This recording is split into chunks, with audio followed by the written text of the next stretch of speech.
Today on Mosh Pit Garage, we're going to talk about fuel systems. In particular, we're going to talk about the surge tank that's in my race car and how I rigged up my fuel sending unit to my aftermarket ECU. You're also going to get to see what I look like when I'm really fatigued. It kind of looks like this. Yeah, I can still see.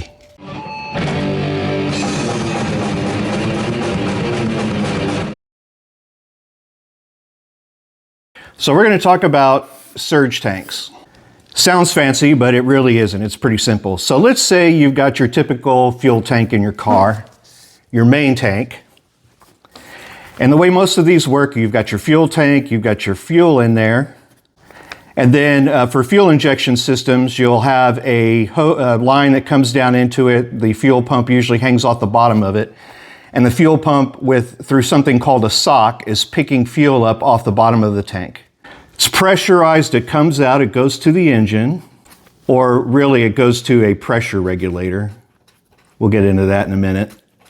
And then there is a return that comes back from the engine and dumps the fuel back into the tank.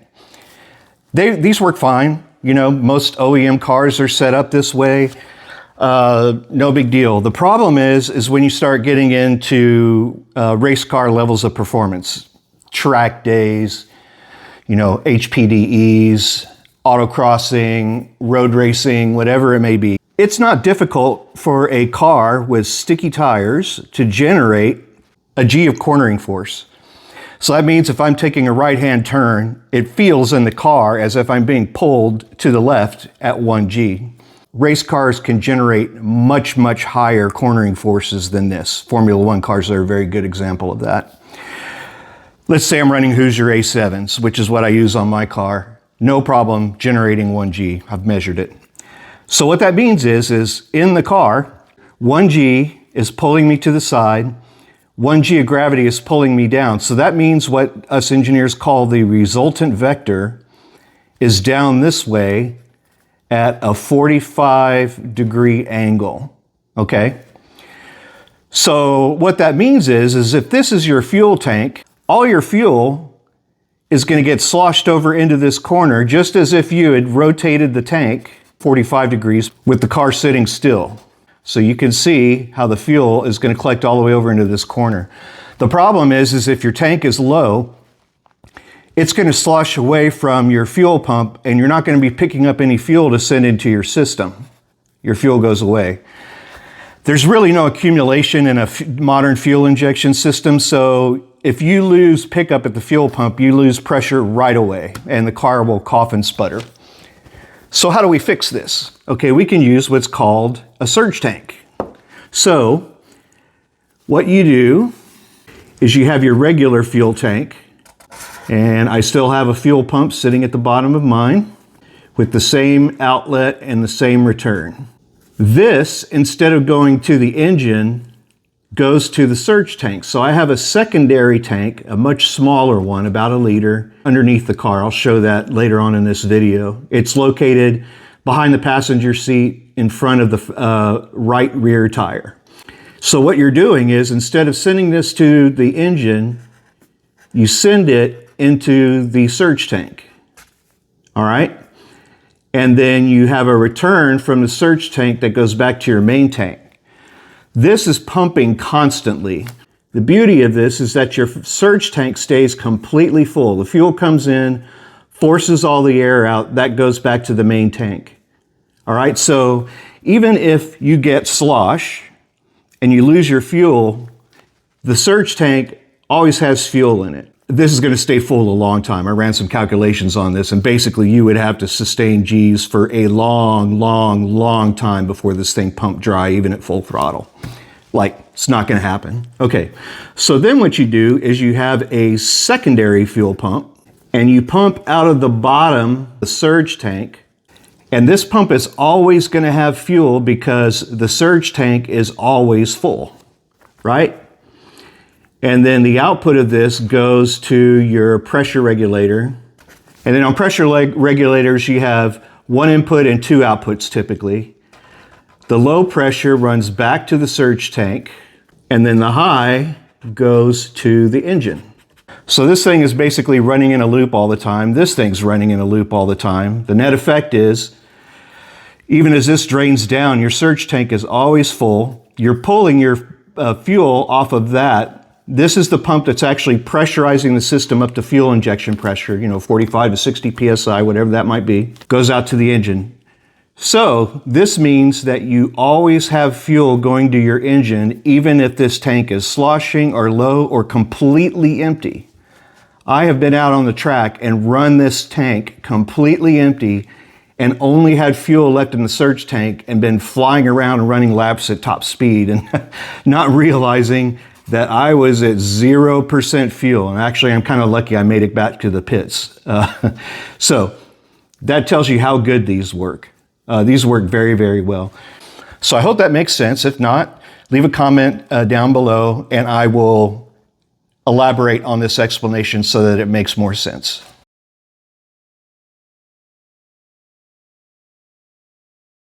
Here is the surge tank.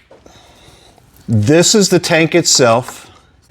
So what I'm going to do right now is I'm going to take one of these fittings off and see if there's any gasoline in the surge tank. If there's not, then I know that the primary tank is completely empty. I'm going to pull one of these AN fittings. This is actually the AN fitting for the hose that recirculates the fuel back into the main gas tank. Okay, here we go. See a little fuel dripping. Let's see how much is in here. Oh, look at that, hardly any. Okay, so the thing that told me that this was out of fuel was that the car wouldn't run. It is amazing with the surge tank how well the car will run on very, very little fuel. In fact, if you're not careful, it will get you into trouble because you can be out on the track, flying around the track, only have a cup of fuel left and not even really know it. But that's just a testament to how well these things work. So you really got to watch your fuel gauge. All right. So now we can get into calibrating the fuel gauge. This is something I've been wanting to do for a while. I've tried it once before, it didn't work. I changed the circuit, now we're going to try it again. So now that I know the main tank is empty, I can take a reading from the sending unit for the voltage, which is how it's connected to the ECU, it's measuring voltage. I can check that value, fill the tank, check it again, and now I've got my empty and full points that I can program into the ECU. All right.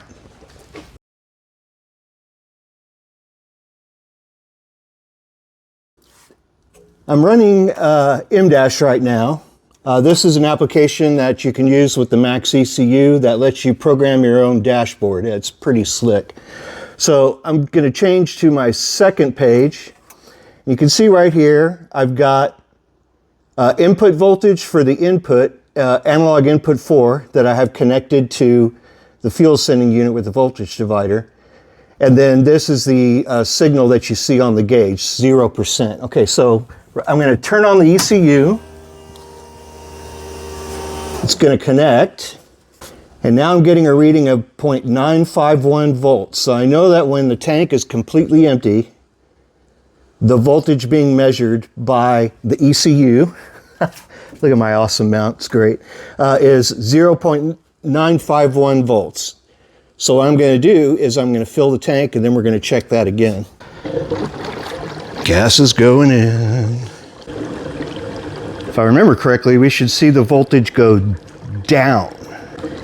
Ah, here we go. Now we've got some movement. Okay, so we're down to 918, 844, 835, 815, 795. Okay, good. It's working as it should. Now, one of the things that's nice about the MaxxECU is when you're calibrating tables, whatever that table may be, I mentioned how I'm taking a reading when it's empty and taking another reading when it's full. I don't have to be that coarse with the measurement. Now, I know that when I went to the gas station, I put exactly 5 gallons in each of the 3 jugs that I've got. And I'm going to check this, but if I remember correctly, a Miata tank is somewhere between 12 and 13 gallons. So what I'm going to do is I'm going to note what the voltage is at 5 gallons, 10 gallons, and full, and I can use that to program some little more resolution into the fuel gauge, because tanks aren't linear when they fill. They have odd shapes typically in an OEM tank. And also this thing is on a pivot with a potentiometer, so there's some trigonometry involved in there as well, right? By using a few points instead of just full and empty, I'll be able to get a little bit better measure of how much fuel is actually in the tank in terms of percentage. Okay, I'm at 0.5 volts right now, 474. I think I'm seeing some quantization because it's jumping in increments. It's not counting down. It could also just be stick slip in the sensor as well. Okay, that's the end of the first 5 gallons. And my reading is 0.367 volts. Let's get to the next one. Okay, here we go, next 5 gallons. And I have pointed the camera at the gas M-dash so that you can see how this is going. And I've started pouring. You can see the values already changing. Well, come on now, don't make me a liar. I think we're exhibiting some definite sticking and slipping here. There we go. Now it's moving. So the MaxxECU hasn't been in this car for very long. And I am still working on my permanent mount for the Android tablet that I have M-dash running on. Before, when this car was just naturally aspirated, I was using just the factory GM ECU that had been reflashed with a little bit of programming, some changes to the timing and fuel. And of course you have to get rid of VATS. I believe VATS, V-A-T-S, that's a GM acronym, is Vehicle Anti-Theft System, which basically prevents the car from being hot-wired when it's in its OEM form. A lot of people that do LS swaps into other vehicles that still use the GM ECU like I did, probably the first thing the tuner does when you start reprogramming your ECU is get rid of VATS. Otherwise, the car will crank, it will run for 1 or 2 seconds, and then it'll shut off. And if you don't know what's going on, it will drive you bananas. Okay, so the second 5 gallons, which will be a total of 10 gallons, is still going in. We are at 223, but then it makes that jump. Like you can see, it just went from 225 to 212. So I think all it is the sensor is sticking and slipping a little bit. It's basically just a potentiometer. It's a potentiometer or a wiper connected to a float on a rod, just like any other OEM fuel level sensor, or at least the old school ones. And it varies the resistance of that potentiometer based on how full the fuel tank is. Okay, so here goes in the last gallon.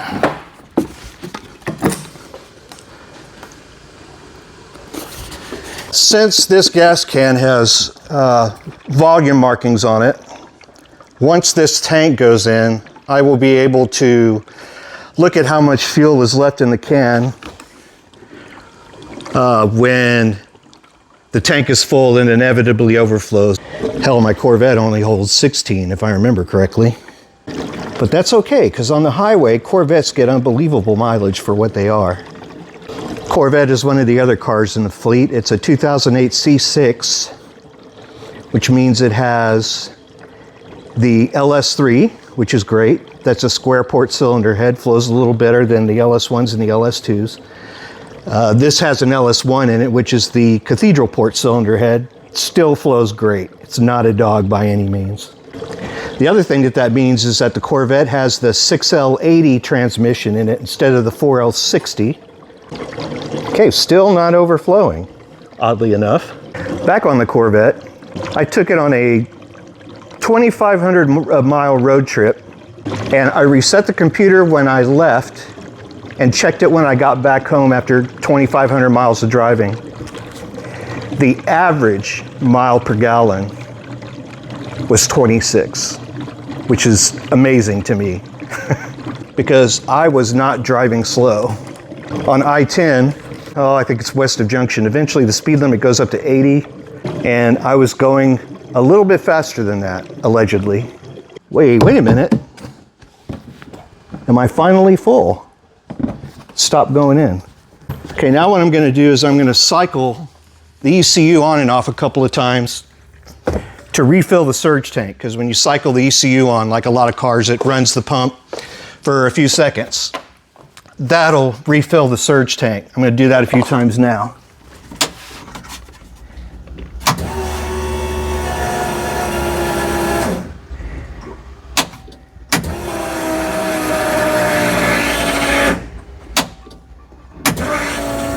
And you can hear that pump loading up as I'm doing this. Okay, I heard it coming up the fuel neck, so it's full. So our final answer is 0.48 volts. Let's see how much fuel we have left in the gas can. Pull the little screen out, if it will come out. Oh boy, hope that doesn't get in the way. And I'm telling you, I don't think this filter wants to come out. For whatever reason, the safety Nazis have made it difficult to get the little filter insert out of the gas can neck. Why? Why must you do these things?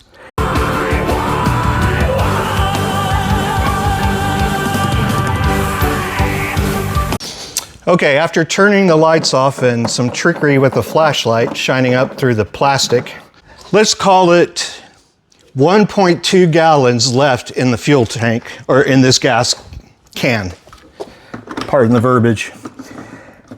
So that means this fuel system with the surge tank, because again I cycled it to fill the surge tank up, we have 13.8 gallons of fuel in this car, which sounds about right. You know, again, I remembered it was 12 to 13, so let's call it 13, and the surge tank holds at least a liter, and then there's all the fuel lines and whatnot. So that sounds like a pretty good estimate to me. Now I know.